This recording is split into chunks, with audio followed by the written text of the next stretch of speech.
How is it possible to lose a microphone? Dexter, have you eaten it? Dexter?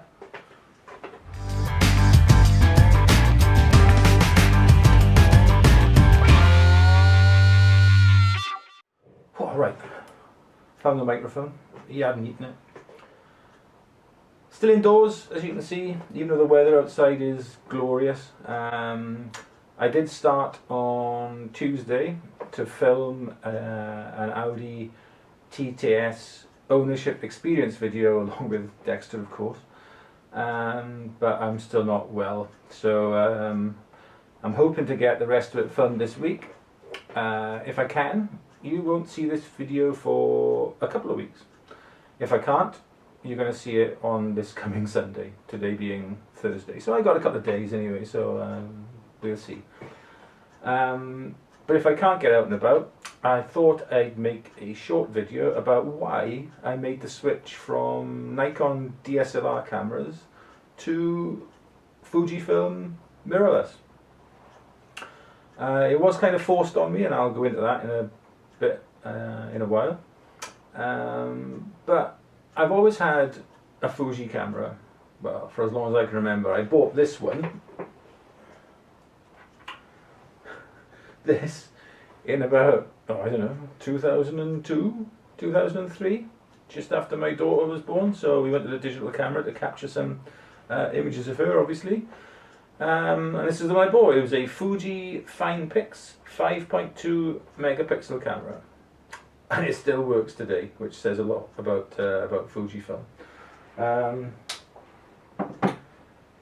After we outgrew that, I bought a slightly bigger Fuji digital camera, which I think was about 8 megapixel then. I've sold that since, and the person that bought it off me still has it and is extremely happy with it. So that camera is now getting on probably for 11 or 12 years old, and yeah, it's still going really, really strong, still producing lovely images, which again says a lot about Fujifilm's engineering. As long as I can remember though, I've been a Nikon man.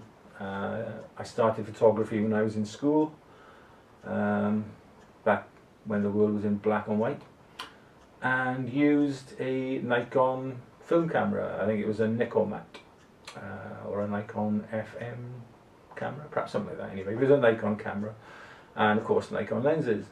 So when I took up digital photography seriously in 2012, after I'd stopped cycling altogether, I bought a Nikon D3100. Bought it on a whim, bought it quickly, sold it quickly for a Nikon D90, which was a fantastic camera, absolutely great camera, 12 megapixel.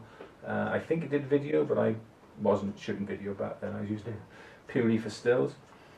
Kept that camera for about a year, and then decided I wanted to go full frame, so bought a second-hand Nikon D700 camera at the start of 2014. And then in August 2014, loving the full frame experience and having bought a couple of lenses, I bought a 16-35, a 70-200 f4, a 50mm lens for it, 105mm macro. I was loving the full frame experience. So I upgraded to a Nikon D800, a 36 megapixel beast of a camera, which I thought I'd have for the rest of my days. Shortly after I bought that camera, I got diagnosed with multiple myeloma, so I thought my days were up anyway, but that camera sat unused for the best part of a year, apart from the odd snapshot in hospital, would you believe, and things like that. And yeah, it sat unused. At the end of 2015, I picked the camera back up and decided to start shooting photographs again. A lot less adventurously than previously. My mobility is such that I can't hike any sort of distance now to take landscape images, so all my pictures are taken from car parks or the roadside, that sort of thing, very close to the car. And I loved that Nikon D800. It did absolutely everything for me. It did video, 1080p. It shot absolutely fantastic images. I loved the images it made. I loved the dynamic range of the camera. I loved its high ISO noise performance, down to the full frame sensor, of course. And had no intention of changing it. I was also using at the same time a Nikon D300 originally, and then a Nikon 1J5 camera for shooting videos on. After making a few videos towards the back end of last year, I decided to upgrade that video camera to something different. Went into my local camera shop in Swansea, which is excellent. The staff there is superb. And they talked me into buying a Fujifilm X-T20. And after handling the camera for a short while, seeing the images it made, and the quality of the video, I soon parted with my money. Bought that along with the 18-55 kit lens that came with it. It's a slight upgrade on a normal lens, but it was well worth that extra expense. Anyway, fast forward then to January this year, and I was down at Limeslade Bay in the Mumbles, near my home, shooting some seascapes. Now I'm always very careful around water with my cameras.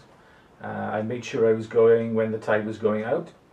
I actually stood and counted the waves for a while, together with my wife, to make sure that the tide was in fact going out. Set my camera up about 5 meters back from the wave line, and a freak wave hit. I don't know where it came from. It came from absolutely nowhere, over the top of the rocks, soaked me up to about my waist, but more importantly, washed my camera into the surf. It was ruined. There's no other word for it. Salt water and electronics do not mix. The camera was destroyed beyond any form of economical repair. I still got the camera. I loved it. I still love that camera. Even though it doesn't work anymore, it's up in my loft now. But obviously then I had an issue. I had only one camera, an X-T20, and as good as that camera is, I wanted something more rugged and something a bit more professional for my stills use. I had to have weather sealing, not just because of the sea incident, but I sometimes shoot in sort of showery weather or the snow. But more importantly, I wanted dual card slots, so you've got some form of redundancy when you're shooting. I don't want to be out shooting all day to find out that perhaps one of my cards has been corrupted, and then you've got no images to show for your day's work. So I wanted 2 card slots. So I looked at straightforward replacement for the D800. I looked at a D610, a D750, or a second-hand D810. Neither of which, well, none of which, sorry, floated my boat. I wasn't that keen on the ergonomics of the D610. The D750, I believe, has got a lot of quite well documented problems. I've had a number of recalls from Nikon. I dare say it's a fantastic camera now, but I just didn't fancy getting one. And then I thought, why not go down the mirrorless route? I mean, after all, since my cancer, which broke my back, and my back is now held together with titanium rods, plates and screws, I can't carry an awful lot in weight. My back simply isn't strong enough. If I try and lift anything heavy, I get awful back pain. But I won't bore you with that. But I thought, why not downsize my kit? Now, I would never have done that at the expense of image quality. That's a big no-no. But I went online, looked at the Fuji X-T2, and saw that people were absolutely raving about this camera. And having then owned the XT20 for about 3 months, I could see why. The XT20's got the same processor, the same sensor in it. It's just it hasn't got the rugged weather sealed body of the XT2. It hasn't got dual card slots. And the XT2's got a few other things as well, which make it a nicer camera. So having read all these reviews and looked on YouTube as you do, I went into Camera Centre Swansea again to actually handle the XT2. I'm never going to buy a camera without handling it, so I would never buy a camera online unless you know exactly what you're getting. And I would never go into a shop to handle a camera and then come out and buy it online. That simply isn't fair on the retailer. Don't do that, please. It's not nice for them. They have to make a living. Yes, you'll save a bit of money online, but when your camera shop's gone, it's gone. And you won't have the advice if you need something quickly, you won't be able to get it. You can't just pop into Amazon and get something within an hour. So anyway, I digress. I popped down to the Camera Centre, handled the XT2, and absolutely fell in love with it. Took some images there, took some video, played them back, albeit on the small screen, and bought the camera there and then. What I liked about Fuji as a whole and as a company is that their products seem to be focused on the photographer. I looked at Sony cameras as well, and yes, they get really good reviews, but Sony is an electronics giant with a camera division. Fujifilm is a camera company. Well, it's a film company originally, but it's now makes cameras. They're a dedicated, I believe, camera company, and I think that shows in the design and the ergonomics and the aesthetics of their cameras. They really are a treat to hold, a treat to use, a treat to shoot with. It's like harking back to days of old with a nice metal top plate with knurly dials that you can turn. I have waxed lyrical about the Fuji system in my other what's in my camera bag videos. So I thought, yes, I'm going to go mirrorless. I'm not going to have another Nikon camera, so I part exchanged my lenses, got a very good deal with the guys in Swansea Camera Centre, and picked up the new Fujifilm XT2, and I couldn't be happier.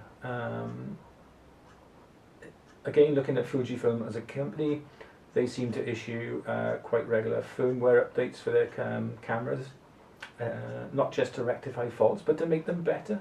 A lot of other camera manufacturers or companies will have just brought out a new camera. Fujifilm seem to bring out firmware updates for their cameras and their lenses. They seem to be, to me, a photographer-focused company, and that really is why I switched to Fujifilm. Yes, it was forced on me. Had my camera not fallen into the sea, would I be making this video now? No, I wouldn't. I loved that Nikon D800. The D800 was one of Nikon's, I think, landmark classic cameras, along with the D700, the D300 and the D3. For me, they are Nikon's landmark cameras. The D800 really was the first foray into huge numbers of megapixels on a sensor, 36 megapixels. So no, I wouldn't have switched. Would I have switched at some time in the future as my back got worse and worse? Probably yes, I would. And would I have gone with Fujifilm? Probably yes, I would, for all the reasons I've said before. So there we have it. Hopefully we'll be back in the car soon to do some filming outdoors. If not, this isn't a bad place to be stuck. Just wish I was feeling a little bit better, that's all. Anyway, thanks very much for watching. Hope this has been helpful, and we'll see you again very soon. Bye. Bye-bye. We used to say there'd come the day we'd all be making songs. Oh, fire.